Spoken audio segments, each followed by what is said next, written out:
How many of you have ever heard that cows are causing climate change?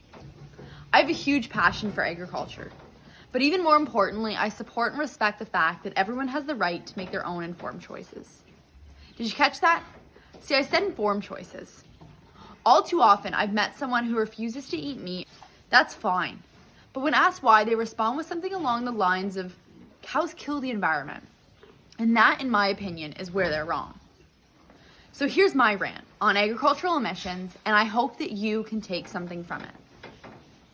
In 2019, the U.S. Environmental Protection Agency released a report on total U.S. greenhouse gas emissions.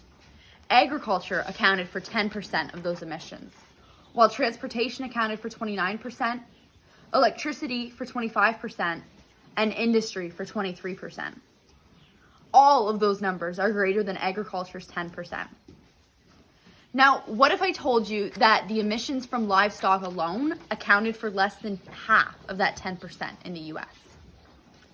Now, I'm sure a lot of you may question these stats because we've all heard the opposite. Here's the kicker. Back in 2006, a report was released from the United Nations Food and Agriculture Organization where they concluded that livestock was worse than all modes of transportation combined. But they didn't compare the two in the same way.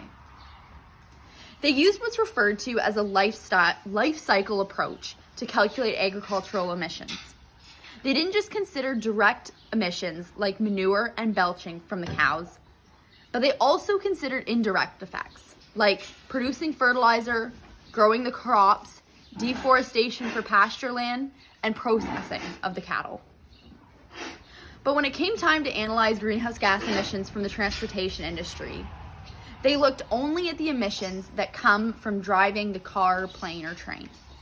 They didn't take into account any of the emissions that occur from disposing of old vehicles or processing and manufacturing the vehicle in the first place.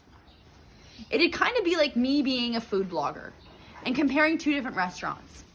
The first, I consider every aspect: service, quality, price, atmosphere.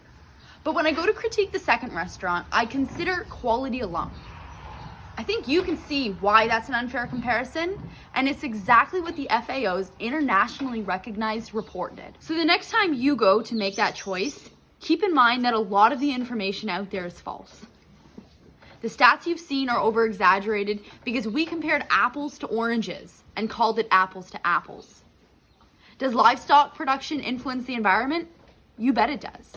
But are cows responsible for climate change?